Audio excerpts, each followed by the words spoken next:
Hello friends, जय हिंद। स्वागत है फिर से आप सभी का एक बार आपके अपने यूट्यूब चैनल एमएस की पाठशाला में। जैसा कि दोस्तों आप लोगों ने देखा कि पिछले लेक्चर में हम लोगों ने बातचीत करी थी क्लास 12 केमिस्ट्री के सिलेबस के बारे में और कुछ बेसिक केमिस्ट्री के बारे में, जो आपको बहुत ज़्यादा ज़रूरी था कि पता होना ही चाहिए था। ठीक है, क्योंकि आने वाले चैप्टर्स में आपको बहुत उससे हेल्प मिलने वाली है। ठीक, और आज से हम लोग शुरू करने वाले हैं, जैसा आप देख पा रहे होंगे, यूनिट नंबर फर्स्ट। ठीक है ना, देखिए जरा ध्यान से, क्या है यूनिट नंबर फर्स्ट, सॉल्यूशन यानी कि विलयन। ठीक, यानी हमारा जो पहला चैप्टर है वो क्या है, विलयन है। ठीक, अब जिस चैप्टर को आप पढ़ने वाले हैं उस चैप्टर की अगर बेसिक चीज़ें आपको नहीं पता है तो बहुत तकलीफ होने वाली है आगे। ठीक, और उन बेसिक चीज़ों में जो आप देख पा रहे होंगे ना, यहाँ पे देखो ध्यान से, परमाणु भार। ठीक है, ये ध्यान रखो, क्या लिखा हुआ है यहाँ पे, परमाणु भार। इसकी आपको बहुत ज़्यादा जरूरत होने वाली है। ठीक, और कितनी जरूरत होने वाली है वो सब हम आपको भी बताएंगे थोड़ी देर बाद। आपको बहुत ज़्यादा एलिमेंट्स नहीं पढ़ने हैं। ठीक है, पूरे के अगर मैं कहूँ आपसे ना 118 तत्वों के बारे में आपको नहीं पढ़ना है। आप सिर्फ और सिर्फ ये 20, एक दो मैं और बता दूंगा, केवल उतने ही आपको पढ़ने हैं, इससे ज़्यादा पढ़ने की जरूरत नहीं है। ठीक, अगर आपने 20 से 22 जो है ना एलिमेंट्स है, इनके परमाणु भारों को आप याद कर लिया ना, और उसके बाद आपने इनसे बनने वाले अणुभारों को आपने याद कर लिया। याद करने का मतलब क्या, अगर एक बार आप सीख जाएंगे ना तो फिर आराम से निकाल भी पाएंगे, तो उसमें ज़्यादा कोई प्रॉब्लम होने वाली है नहीं फिलहाल। ठीक, बशर्ते आप इतना समझिए कि आपको 20 तक के परमाणु भार याद हो जाए, यानी एटॉमिक मास आपको अच्छे तरीके से याद हो जाने चाहिए।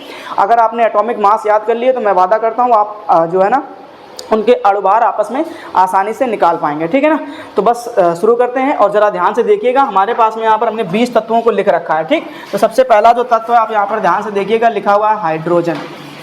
ठीक है ना, मैं साथ साथ आपको ध्यान रखना है कि इसके नाम मैं बोलता जाऊँगा। ठीक है, हाइड्रोजन, साथ साथ आप बोलते चलिए साथ में भी। ठीक है, और दूसरा जो है वो क्या हो जाएगा, हीलियम। ठीक है ना, और तीसरे तत्व का क्या नाम है तो याद रखेंगे, लिथियम। देखो ध्यान रखो और सिंबल भी पहचानते चलो। उसके बाद में जो चौथा तत्व है उसका नाम क्या है, बेरिलियम। ठीक है ना, बेरिलियम हो गया। उसके बाद में आप ध्यान रखेंगे बोरान। ठीक है, और उसके बाद में लिखा हुआ है कार्बन। उसके बाद लिखा हुआ है नाइट्रोजन। केवल इतने ही आपको तत्वों के नाम याद रखने हैं, बहुत ज़्यादा नहीं याद रखने। ठीक है, नेक्स्ट है ऑक्सीजन। उसके बाद में है फ्लोरीन। ठीक है ना, उसके बाद है नियॉन। इस तरीके से आपको ये तत्व देखने को मिल रहे हैं। ठीक है, सबके नाम अच्छी तरीके से याद रख लीजिए और आपको सारे के सारे परमाणु भार भी अच्छी तरीके से निकालना आना चाहिए। ठीक है, अभी सबको सिखा देंगे, ट्रिक से सिखा देंगे, कोई समस्या नहीं है, याद हो जाएगा आराम से, कोई तकलीफ की बात नहीं है। फिलहाल यहाँ पर तत्वों के नाम देखिए और इनको पहचानना सीखिए। ठीक, इसको हम लोग बोलेंगे सोडियम। ठीक है, अगला जो तत्व का नाम है वो क्या है, मैग्नीशियम। मैग्नीशियम। ठीक है ना, मैग्नीशियम। उसके बाद में है एल्यूमिनियम। एल्यूमिनियम। ठीक, और उसके बाद में है सिलिकॉन। इस तरीके से याद रखो। ठीक, और उसके बाद है फास्फोरस। फास्फोरस। ठीक, उसके बाद में है आपका सल्फर। सल्फर। ठीक, उसके बाद है क्लोरीन और उसके बाद में है आर्गन और उसके बाद में है आपका पोटेशियम। पोटेशियम। ठीक, और लास्ट में है कैल्शियम। ठीक, इस तरीके से आपको इतने तत्वों के नाम याद रखने अच्छी तरीके से। ठीक, अगर आपने इतने तत्वों के नाम याद कर लिए तो आप आसानी से इनके परमाणु भार भी याद कर पाएंगे। ठीक, क्योंकि ट्रिक से बताने वाले हैं, ध्यान समझिएगा। ठीक, अगर एक बार आपने परमाणु भार के साथ साथ अणुभार निकालना सीख लिया तो ये ध्यान रखिए कि आपको आने वाले चैप्टर के जितने भी न्यूमेरिकल हैं बड़ी आसानी से आप लगा पाएंगे। ठीक है ना, तो जल्दी से देखिएगा। अब ध्यान रखिए, हम लोग बातचीत करते हैं किसके बारे में, परमाणु क्रमांक। परमाणु क्रमांक को हम लोग बोलते हैं इंग्लिश में एटॉमिक नंबर। अब हम लोग एटॉमिक नंबर के बारे में बातचीत करें। ठीक, तो आपको ध्यान रखना है क्या कि अगर हम परमाणु क्रमांक के बारे में बातचीत करें तो जो हाइड्रोजन का परमाणु क्रमांक होता है वो कितना होगा, तो 1 होता है। ठीक, और हीलियम का कितना हो जाएगा, तो 2 हो जाएगा। लिथियम की बात करें तो लिथियम का जो परमाणु क्रमांक है वो कितना हो जाएगा, 3। समझ में आ रहा है। ठीक, बशर्ते ध्यान से देखते चलो, सब कुछ याद करते चलो। तो बेरिलियम का जो परमाणु क्रमांक है वो कितना होगा, 4 होगा। ठीक, और बोरान का कितना हो जाएगा, 5। कार्बन 6 नंबर पर आएगा। ठीक, और नाइट्रोजन 7 नंबर पर आएगा, और ऑक्सीजन 8 नंबर पर आएगा, और फ्लोरीन 9 नंबर पर आएगा, और नियॉन जो है वो 10 नंबर पर आएगा। ठीक, तो ये 10 हो गए। क्लियर हुआ कि नहीं हुआ? ठीक, उसके बाद इधर आ जाइए। अब इधर पे ध्यान से देखिए, तो आपको याद रखना है कि 11 नंबर पर क्या हो जाएगा आपका? सोडियम। ठीक, उसके बाद में अगर हम बताएं तो 12 नंबर में आप देखेंगे मैग्नीशियम, ठीक है ना, और 13 नंबर में आप देखेंगे एल्यूमिनियम, और 14 नंबर में आप देखेंगे सिलिकॉन, और 15 नंबर में आप देखेंगे फास्फोरस, और 16 नंबर में आप देखेंगे सल्फ़र, और 17 नंबर में आप देखेंगे क्लोरीन। ठीक है, और 18 नंबर में जो है वो क्या होगा? आर्गन। ठीक, और 19 नंबर की अगर हम बात करें तो वो क्या हो जाएगा? पोटेशियम, और 20 नंबर की अगर हम आपसे बात करें तो वो होगा कैल्शियम। ठीक, तो इस तरीके से आप ये याद रखें।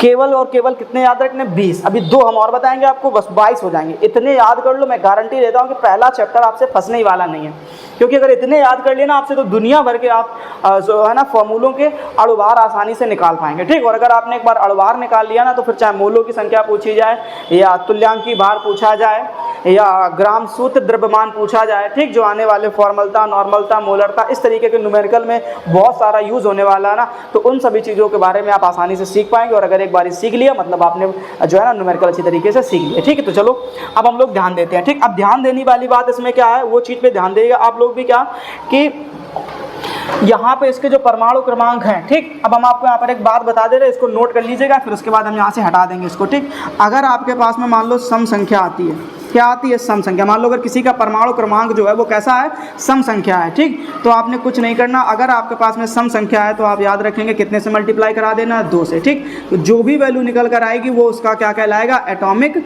मास कहलाएगा। ठीक, ये याद रखो, सम संख्या है तो आप क्या करेंगे? 2 से मल्टीप्लाई करेंगे। ठीक, और उसके बाद जो भी वैल्यू निकल कर आएगी वो क्या कहलाएगी? आपका एटॉमिक मास कहलाएगी, मतलब उस तत्व का परमाणु भार बन जाएगा। ठीक है ना, तो ये होगी आपकी पहली बात। अब अगर हम आपसे कहें कि दूसरी बात क्या है, तो दूसरी बात हो जाएगी विषम संख्या को लेकर के। ठीक है ना, अब अगर विषम संख्या है तो क्या करना है? तो विषम संख्या में आपने पहले 2 से मल्टीप्लाई कराना है, फिर एक ऐड भी करना है ना, उसके बाद जो भी वैल्यू बनेगी ना वो उसका क्या कहलाएगी? एटॉमिक मास कहलाएगी। ठीक, तो बस ये 2 बातें आप अच्छी तरीके से पहले नोट कर लीजिए, फिर इनके परमाणु क्रमांकों के बारे में अच्छे तरीके से अध्ययन कीजिए। ठीक, यानी कि परमाणु क्रमांक यानी जो सम संख्या होगी उसमें 2 से मल्टीप्लाई कराना, और विषम संख्या होगी तो उसमें 2 से मल्टीप्लाई कराने के बाद एक ऐड भी कर देना है। ठीक है ना, इतनी सी केवल कहानी है। चलो जल्दी से इसको क्या करो? नोट करो फटाफट। ठीक है, क्योंकि बहुत ज़्यादा समय नहीं बर्बाद करना है आपने ना, जल्दी जल्दी से सीखने की कोशिश करेंगे, क्योंकि समय बर्बाद करने जैसा कुछ होता नहीं है। ठीक है ना, जल्दी से फटाफट इसको नोट कर लो, इसको यहाँ पे थोड़ी देर के लिए साइड में टिका दो ना, और ये ट्रिक के रूप में ऐसे याद कर लो थोड़ी देर के लिए ना, कि ऐसा कुछ होता है, ट्रिक के जैसा भी कुछ होता है ना, ऐसा ये ट्रिक कुछ नहीं है, बस थोड़ा ये समझ लो, कॉन्सेप्ट एक तरीके का क्लियर कर लो कि अगर सम संख्या दिखती है तो 2 से मल्टीप्लाई कराना है, और अगर विषम संख्या दिखती है ना तो 2 से मल्टीप्लाई कराने के साथ साथ एक ऐड भी कर देना है। ठीक है ना, चलिए देखते हैं। अच्छा, एक चीज़ और याद रखो। ठीक, हम अभी कुछ जगह पे आपको जो है ना डॉट भी करेंगे। ठीक है, जिन जिन चीज़ों पे मैं डॉट कर रहा हूँ ना वो इस रूल को फॉलो नहीं कर सकता, समझो बात को ध्यान से। ठीक, यानी कहने का मतलब है कि फिर वो चाहे सम संख्या हो विषम संख्या हो, कोई फर्क नहीं पड़ता है, वो इस रूल को फॉलो नहीं करेगा। ठीक, अब क्यों नहीं करेगा उसको अभी बताते हैं। तो कौन कौन से ऐसे हैं उनको जरा फोकस कीजिए। ठीक, तो सबसे पहले आपने ध्यान रखना हाइड्रोजन को, मैं इसमें स्टार बना दे रहा हूँ, आप भी ध्यान रखिएगा। ठीक, उसके बाद हमने दूसरा किस पे बनाया, इस पर भी ध्यान रखिएगा, तो हमने बना दिया बेरिलियम के ऊपर। ठीक है ना, और बेरिलियम के बाद में आपको ध्यान रखना जो तीसरा है वो क्या हो जाएगा? नाइट्रोजन। ठीक है ना, और नाइट्रोजन के बाद में आपने एक चीज़ और याद रख लेनी है। ठीक है, और वो हो जाएगा हमारे पास में यहाँ पर आर्गन। ठीक, इतना ध्यान रख लो, ये हो गए, इतने याद रख लो। कितना हो गया? 1 2 3, और इधर वाली स्लाइड में कितना? 1 और है, 4। मतलब टोटल आपको 20 तक के लिए 4 ऐसे तत्व हैं जिनको आपको याद करना पड़ेगा, बाकी याद करने की जरूरत नहीं है। ठीक, आप ऊपर से ये जो ट्रिक मैंने लिख रखी है या जो कॉन्सेप्ट मैंने लिख रखा है ना, इस कॉन्सेप्ट के हिसाब से चलिएगा, सब ऑटोमेटिक अच्छे तरीके से तैयार हो जाएंगे। ठीक है ना, चलो आप देखो जरा ध्यान से, जैसे यहाँ पर देखो कितना लिखा? 1। अब 1 जो है ना वो किस संख्या हो गई? विषम संख्या हो गई, यानी ऑड नंबर हो गया। ठीक, अब अगर विषम संख्या थी तो जरा सोचो कितने से गुणा कराना है? 2 से गुणा कराना और 1 जोड़ भी देना। इस हिसाब से अगर हम इसमें 2 से गुणा कराते, समझना ध्यान से, कितने से? 2 से गुणा कराते और 1 जोड़ देते ना, तो इसका जो परमाणु भार है वो जरा सोच करके देखो कितना हो जाता। देखो ध्यान से, तो 2 1 2 और 1 3। ठीक, लेकिन हमेशा याद रखिए कि इसका परमाणु भार 3 ना होकर कितना होता है? 1 होता है। मतलब ये वाला कॉन्सेप्ट यहाँ पर लगने वाला नहीं। ठीक है ना, क्लियर हुआ? उसके बाद आ जाते दूसरा। अब देखो इसमें मैंने स्टार तो बनाया नहीं है, स्टार नहीं बनाया है, मतलब तुम्हें क्या करना, अपना कॉन्सेप्ट लगाना है। ठीक, कॉन्सेप्ट ने क्या बोला, अगर सम संख्या है तो सिर्फ और सिर्फ 2 से गुणा करा दीजिए। जब 2 से गुणा कराएंगे तो आप देखेंगे कि इसका जो परमाणु भार है वो कितना निकल कर आएगा, 4 निकल कर आएगा। मतलब हीलियम का परमाणु भार अगर आपको पता करना है तो कितना होगा, 2 से मल्टीप्लाई कराने के बाद 4 दिखेगा। अब यही वो कहानी अगर हम लिथियम के साथ करें तो पहले 2 से मल्टीप्लाई कराओ, फिर क्या कर दो, 1 जोड़ दो, तो 3 दूनी 6 और 1 7 हो जाएगा। क्लियर है कि नहीं है? ठीक, उसके बाद देखो बेरिलियम। अब बेरिलियम में अगर बताऊं तो इसका कितना होना चाहिए था, 8, क्योंकि अगर ये कॉन्सेप्ट अगर यही कहता ना कि अगर सम संख्या है तो 2 से मल्टीप्लाई करा दो। अब देखो बेरिलियम का जो परमाणु क्रमांक है वो कितना है, 4, और ये एक सम संख्या, अगर सम संख्या है तो 2 से मल्टीप्लाई कराने पे बन जाना चाहिए था ना, लेकिन नहीं। याद रखेंगे आप कि यहाँ पर जो बेरिलियम का परमाणु भार है वो 4 दूनी 8 नहीं, याद रखना कितना होता है, 9। ठीक है ना, ये याद रख लीजिएगा। उसके बाद देखो बोरान, तो बोरान की संख्या होगी, विषम संख्या होगी, तो 5 दूनी 10 और 1 जोड़ दीजिएगा तो कितना हो जाएगा, 11। क्लियर है कि नहीं है, 5 दूनी 10 और 1 11 विषम संख्या थी। ठीक, अब देखो कार्बन, तो कार्बन की संख्या होगी सम संख्या है तो 2 से मल्टीप्लाई करा दो तो 6 दूनी 12। ठीक, ये याद रखो, कार्बन का याद कर लो 100%, बहुत सारे फॉर्मूले बनते हैं कार्बन को लेकर के। ठीक, चाहे ग्लूकोज का हो, सुक्रोज का हो, फ्रक्टोज का हो, लैक्टोज का हो, ठीक, या किसी भी कार्बनिक यौगिक का हो, ठीक, उसमें सब में कार्बन दिखता है, तो कार्बन का 100% याद कर लो, कितना होता है, 12। नाइट्रोजन का भी याद कर लो। अब देखो जरा ध्यान से, वैसे नाइट्रोजन का कितना होना चाहिए था, सोचो, 7 दूनी 14, क्योंकि देखो 7 कैसा नंबर है, एक विषम संख्या, और विषम संख्या में हमने भी आपको क्या कॉन्सेप्ट बताया कि 2 से मल्टीप्लाई करो प्लस ऐड कर दो 1, तो ये कर रहोगे तो कितना हो जाएगा, 15, लेकिन 15 नहीं होता है, ध्यान रखना, 7 और दूनी 14। ठीक, तो कितना हो जाएगा, 14। क्लियर है कि नहीं? आगे देखो ऑक्सीजन का, तो ऑक्सीजन देखो सम संख्या है तो केवल 2 से मल्टीप्लाई कराओ तो 8 दूनी 16 हो जाएगा। ठीक, फ्लोरीन की बात करें तो 9 दूनी 18 और 1 ऐड कर देंगे तो कितना हो जाएगा, 19 हो जाएगा। क्लियर, और उसके बाद अगर हम बात करेंगे किसकी, नियॉन की, तो 10 दूनी 20 हो जाएगा। ठीक है ना, ऐसे याद करते चलो सबको साथ साथ में। और कार्बन हो गया, नाइट्रोजन हो गया, ठीक है, बोरान हो गया, इन सबको अच्छे तरीके से याद रखो, ऑक्सीजन को याद रखो बहुत अच्छे तरीके से। अब बात करते हैं सोडियम के पास में। ठीक, तो सोडियम अगर ध्यान से देखो तो कैसी संख्या है, विषम संख्या है, तो विषम संख्या है तो क्या करोगे, 11 दूनी 22 और 1 हमें क्या करना है, ऐड कर देना है, तो कितना बन जाएगा, टोटल 23। ठीक है ना। अब मैग्नीशियम कैसी संख्या है, सम संख्या, अगर सम संख्या है तो केवल और केवल कितने से मल्टीप्लाई कराओ, 2 से, तो 12 दूनी 24। उसके बाद देखो एल्यूमिनियम, एल्यूमिनियम कितने नंबर पर है, 13 नंबर, तो 13 दूनी 26, 26 और 1 27। ठीक है ना, ऐसे। सिलिकॉन देखो 14 नंबर पर, तो 14 दूनी 28। ठीक है, आगे देखो लिखा है फास्फोरस, तो फास्फोरस कितने पर है, 15, 15 दूनी 30, 30 और 1 31। ठीक, सल्फर देखो, सल्फर कितने नंबर पर है, 16 नंबर, तो 16 दूनी 32। ठीक है ना। आगे देखो लिखा है क्लोरीन, कितने नंबर पर है, 17, तो 17 दूनी 34 और 1 35। ठीक है ना। अब ये ध्यान रखो, तो इसका जो टोटल वैल्यू, इसकी पूरी रखना ना, पॉइंट के साथ भी रख देते हैं, 35.5। अब इसकी कहानी बताते हैं ना, ये दशमलव में 5 आया कैसे ना, फिलहाल थोड़ी देर के लिए याद कर लो। क्लोरीन अगर कहीं दिखता है तो क्या बोलोगे, 17 दूनी 34 और 1 35, यानी 35.5। ठीक, आगे लिखा आर्गन, आर्गन का कोई कॉन्सेप्ट नहीं क्लियर है ना, 18 दूनी 36 और 4 जोड़ करके टोटल कितना कर दिया, 40। ये हमने क्या बोला ना, ये सब आपको याद रखने पड़ेंगे, जहाँ जहाँ मैंने क्या लगाया है ये ध्यान रखो, जहाँ जहाँ मैंने स्टार बनाया है ना उन सबको आपको अच्छी तरीके से याद कर लेना है। नाइट्रोजन का कितना होगा, 14, बेरिलियम का कितना होगा, 9, हाइड्रोजन का कितना होगा, 1, आर्गन का कितना होगा, 40। कोई कॉन्सेप्ट नहीं है, कोई नहीं है, तुक्का मार दिया अपन ने, क्या कर दिया, 40 मान लिया। ठीक, याद कर लेना, ध्यान रखिएगा। पोटेशियम देखो अब कितने नंबर पर है, 19 नंबर पर। ठीक, तो क्या करोगे, 19 दूनी 38, 38 और 1 39। कैल्शियम देखो 20, तो 20 का डबल करोगे तो 20 दूनी 40। ठीक, ये इतने परमाणु भार आपको अच्छे तरीके से याद कर लेने। अब मुझे नहीं लगता है कि बहुत सारी समस्या आपको यहाँ पर होने वाली है, समझो बात को ध्यान से। ठीक, अब अगर हम आपसे कहें कि अगर ये आपको याद हो गए हैं, तो अगर हम आपसे ये कहें कि ज़रा कुछ फार्मूलों के परमाणु क्रमांक जो है ना पता चल चुके हैं, अच्छा कुछ फार्मूलों के परमाणु भार बता दो। इसको छोटा कर लेते थोड़ा सा ना, ताकि हम यहीं पे थोड़े बहुत क्वेश्चन कर सकें, सामने आपको यहाँ पर दिखते रहें। ठीक है ना। अच्छा एक काम करो, 2 और याद करो पहले मेरे कहने पर। ठीक है, ये आपको 20 तो हो गए ना। अब देखो 21 नंबर में तुम्हें कौन याद करना है, तो 21 नंबर में आपने याद कर लेना है किस चीज़ को, तो एक होता है कॉपर। क्या होता है, कॉपर। ठीक है ना। तो जो कॉपर को याद रखना है वो होता है आपका कितना, 63.5। ये याद कर लो, समझ लो बात को ध्यान से। ठीक, मेरे कहने पर याद कर लो, ताकि अभी अब आगे दिखेगा आपको। ठीक, जब दिखेगा तो आप खुद ही मानोगे नहीं यार सच में आपने सही बोला था ना, इसलिए ध्यान रखो। ठीक, एक और याद कर लो मेरे कहने पर, सिल्वर का। सिल्वर का कितना याद रखना, तो 107 दशमलव, ठीक, ये नहीं है यहाँ पे दशमलव, ठीक है ना, 107.9। ठीक, यानी ये आसपास होता है कितने के, तो 108 8 के आसपास, ठीक है ना। ऐसे याद कर लो बस, 107.922 याद कर लो बस, इसके अलावा मैं आपसे ज़बरदस्ती कुछ भी नहीं याद करवाऊंगा। लेकिन एक बात मेरी मान लो अच्छे तरीके से कि आपने ये 22 याद कर लेने हैं, 100% याद कर लेने हैं, समझो बात को मेरी पहले ध्यान से, ठीक है। क्योंकि इन्हीं से मिलकर के फॉर्मूले बनते हैं, और अगर यही नहीं याद होंगे तो फिर न्यूमेरिकल बनाना थोड़ा कठिन काम हो जाएगा। क्योंकि मोलों की संख्या, आप चाहे नॉर्मलता निकालो, फॉर्मलता निकालो, मोलरता निकालो, मोललता निकालो, कुछ भी निकालो फॉर्मल, ठीक है, सब में आपको ये देखने को मिलेंगे ना। इसलिए मैं आपसे बोल रहा हूँ कि चैप्टर जितना ज़्यादा इंपॉर्टेंट है ना, उससे ज़्यादा कहीं इंपॉर्टेंट ये बेसिक चीज़ें है। अगर ये तैयार हो गई ना तो बहुत कुछ आपने सीख लिया, समझो पहले मेरी बात को ध्यान से, ठीक। अब जैसे मैं आपसे कहूँ यहाँ पर एक दो एग्जाम्पल दे दूँ, मैं कहूँ आपको यहाँ से कि जरा हमें इनका अणुभार निकाल करके बताओ। तो हमने कहा आपसे क्या, H2SO4 का जरा अणुभार निकाल करके बताइए।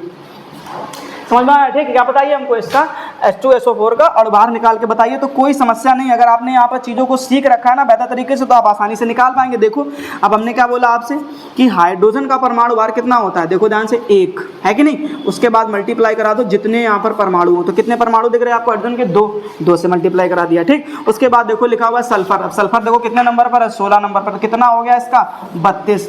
यहाँ पे रख दो आकर के, कितना, 32। क्लियर है कि नहीं है, ठीक। बहुत आसान चीज़ है। ऑक्सीजन का देखो, ऑक्सीजन देखो यहाँ पे कहाँ पे, ये रहा, ठीक। अब ऑक्सीजन का देखो कितना होता है, एक ऑक्सीजन कितना होता है, 16 लिख दो फटाक से, ठीक। उसके बाद मल्टीप्लाई करा दो जितने मॉलिक्यूल दिखे यहाँ पे, तो कितने दिख रहे हैं, 4 से क्या करा दो, मल्टीप्लाई करा दो, ठीक। अब इसका आंसर बना लो फटाफट। तो 2 एकम 2 प्लस 32 प्लस 16 चौको कितना हो जाएगा, 64। जोड़ दो फटाफट। जोड़ने का तरीका, बाहर वालों को जोड़ो पहले, 4 और 2 6, 6 और 2 8। तो यहाँ पर कितना हो गया बाहर, 8। अंदर वाले जोड़ो तो 6 और 3 9, यानी आपने देखा कितना निकल कर आया, 98।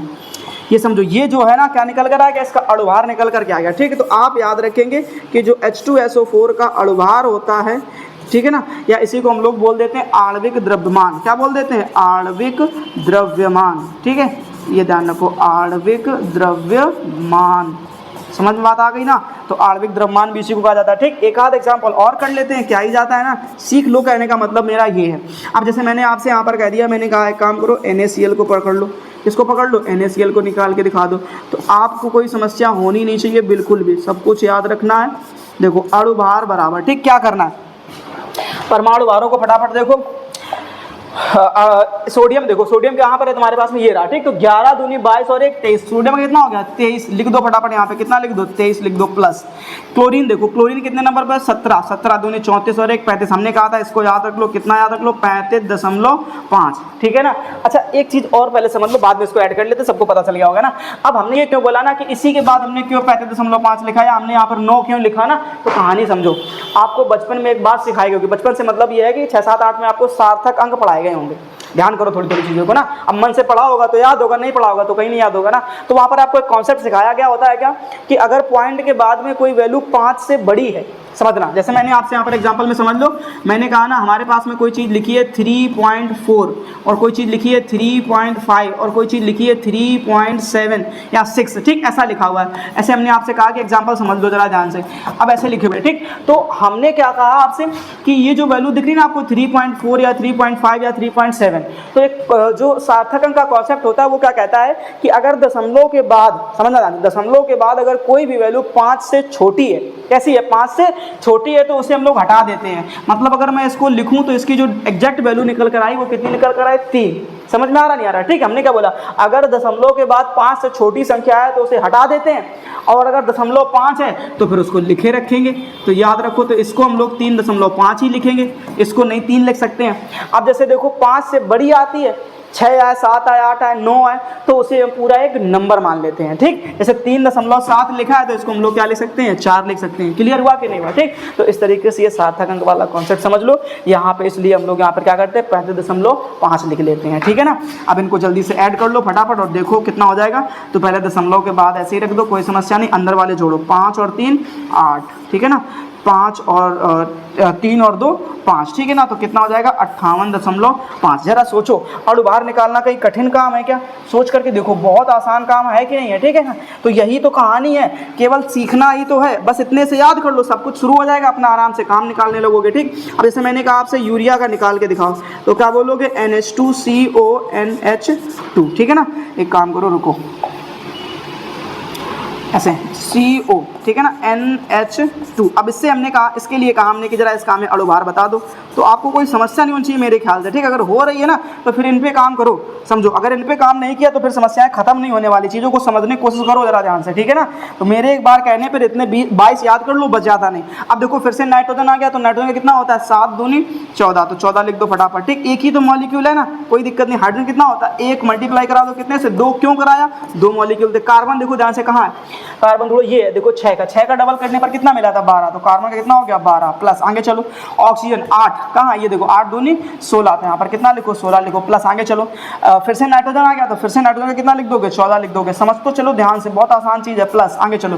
फिर हाइड्रोजन आ गया, हाइड्रोजन कितना होता है एक, कितने मॉलिक्यूल है 2 से मल्टीप्लाई करा दो, जल्दी लिख लो फटाफट। तो क्या लिखोगे यहाँ पर 14 plus 2 plus 12 plus 16 plus 14 plus 2 बराबर, ऐड करो फटाफट, बार वाले जोड़ो, 2 4 6 और 6 12, 12 और 2 14, 14 और 2 16, 16 और 4 20, तो 20 का कितना हो गया 0, हासिल आ गया 2। अंदर वाले जोड़ो 1 2 3 4 और ये 2 हासिल के 6, यानी कितना निकाल लिया अपन 60 निकाल लिया। बताओ कहीं टफ है क्या, बताओ तो ना जरा ध्यान से, सोचो ना यार, क्या कहीं कठिन लग रहा है क्या, कुछ नहीं कठिन होता है ना, बहुत आसान चीज़ है ना। ऐसी केमिस्ट्री आपको बहुत आसान लगने वाली है, बस साथ बने रहिएगा और वीडियो को एंड तक देखा करिएगा, ठीक है ना। चलो देखते हैं, अब एक और निकाल लो बस, उसके बाद में वीडियो को खत्म करते हैं, फिर आगे हम लोग चैप्टर स्टार्ट करेंगे कल से, ठीक है ना। चलो देखो ध्यान से, अब हमने आपसे कहा कि एक काम करो, एग्जाम्पल के रूप में आप ले लो, मान लो कोई अच्छा सा, जैसे मैंने कहा हमें ग्लूकोज ले लो, तो क्या बोला हमने C6H12O6, ऐसी तो हुआ ना, ये ग्लूकोज का हो गया। अब इसके लिए निकालना, जरा समझना ध्यान से, तो क्या करोगे, कार्बन का कितना होता है देखो ध्यान से, कार्बन कहाँ गया, ये रहा, ठीक है 6 का डबल करा कितना मिला 12, अब मल्टीप्लाई कराओ बेटा कितने से 6 से, क्योंकि कितने मॉलिक्यूल लिखे हुए 6 लिखे हुए, समझ बात आ रही है ना, इस चीज़ के ध्यान से रखना। आगे देखो, अब क्या कर रहा है प्लस लगाओ, आगे बढ़ो, ठीक। अब कितना लिखा, हाइड्रोजन एक होता नहीं होता, ठीक, कितने मॉलिक्यूल दिख रहे हैं 12, देखो ध्यान से, तो 12 से मल्टीप्लाई कर दे प्लस, ठीक। ऑक्सीजन देखो ध्यान से, ऑक्सीजन कहाँ है, ये रहा, ठीक, कितना हो गया 16, एक का कितना हो गया 16, ठीक है ना, मल्टीप्लाई करा दो कितने से 6 से, तो 6 मॉलिक्यूल थे, ठीक। अब एक बार कर लो फटाफट, तो कितना करोगे 12 छंग 72 प्लस 12 एकम 12 प्लस 16 छक्का 96, ऐड करो फटाफट बाहर वालों को, 6 2 8 और 2 10, 10 का कितना हो गया 0, ठीक, हासिल आ गया 1, क्लियर है। 9 और 1 10, 7 17 और 1 हासिल का 18, यानी कितना निकल कर आ गया टोटल 180। बताओ कोई चीज़ कठिन लगी क्या, बहुत आसान चीज़ है, ठीक है। बस एक बात याद रखो, वादा करो कि आज आपको क्या करना है, ये 22 के 22 इलेक्ट्रॉनिक 22 के 22 परमाणु भारों को आपस में अच्छी तरीके से याद कर लेना है। एक बारी अगर मन से याद कर लिए ना, सच कहता हूँ एक भी न्यूमेरिकल आपसे छूटने वाले नहीं है, इसलिए भरोसा रखो और आज अपने आप से एक वादा करो कि हमें जब तक ये 22 के 22 पूरे परमाणु भार अच्छे से याद नहीं हो जाएंगे तब तक हम सोने वाले नहीं हैं, ठीक है ना। अच्छी तरीके से याद कर लेना। चलिए आज के लिए बहुत है ना, हम लोग फिर मिलेंगे, अब नेक्स्ट मिलेंगे तो ना हम आगे से चैप्टर स्टार्ट करेंगे सीधे सीधे, ठीक है ना।